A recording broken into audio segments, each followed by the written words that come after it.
रानी कमलापति 18वीं शताब्दी की गोंड रानी थी। गिन्नौरगढ़ के मुखिया थे निज़ाम शाह, जिनकी 7 पत्नियां थीं। खूबसूरत और बहादुर रानी कमलापति इन्हीं में से एक थी और वह राजा को सबसे ज़्यादा प्रिय थी। उस दौरान बाड़ी पर निज़ाम शाह के भतीजे आलम शाह का शासन था। आलम शाह की नज़र निज़ाम शाह की दौलत और संपत्ति पर थी।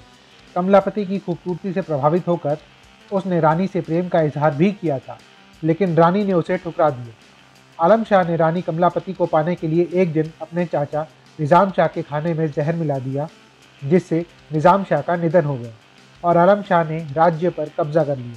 निज़ाम शाह की मौत के बाद रानी कमलापति अपने बेटे नवल शाह के साथ भोपाल के रानी कमलापति महल में रहने लगी, लेकिन रानी कमलापति के दिमाग में अपने पति की हत्या का बदला लेना चल रहा था, जिसके लिए रानी कमलापति ने दोस्त मोहम्मद खान से मदद मांगी और उसके बदले में 1 लाख अशर्फियाँ देने का वादा किया। दोस्त मोहम्मद खान ने आलम शाह की हत्या कर दी। दोस्त मोहम्मद खान उस वक्त अब के इस्लामपुर में शासन कर रहा था, लेकिन रानी दोस्त मोहम्मद खान को सिर्फ 50,000 अशर्फियाँ ही दे पाई और बाकी बचे पैसों के बदले उन्होंने भोपाल का हिस्सा मोहम्मद खान को दे दिया। रानी कमलापति को लेकर मध्य प्रदेश के मुख्यमंत्री शिवराज सिंह चौहान ने भी एक ब्लॉग लिखा है, जिसके मुताबिक दोस्त मोहम्मद संपूर्ण भोपाल की रियासत पर कब्जा करना चाहता था। उसने रानी कमलापति को अपने हरम में शामिल होने और शादी करने का प्रस्ताव रखा।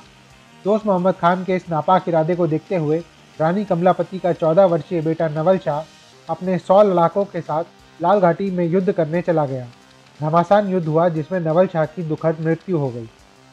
इस स्थान पर इतना खून बहा कि जमीन लाल हो गई, इसी कारण इसे लाल घाटी कहा जाने लगा। दोस्त मोहम्मद खान रानी कमलापति के महल की तरफ बढ़ा, लेकिन रानी कमलापति ने विषम परिस्थिति देखते हुए महल की समस्त धन दौलत आभूषण तालाब में डालकर स्वयं जल समाधि ले ली। रानी कमलापति ने जीते जी भोपाल पर परधर्मी को नहीं बैठने दिया। उनकी मृत्यु के बाद भोपाल में नवाबों का कब्जा हुआ। नारी अस्मिता और अपनी संस्कृति की रक्षा के लिए रानी कमलापति ने जल समाधि लेकर इतिहास में अमिट स्थान बनाया है।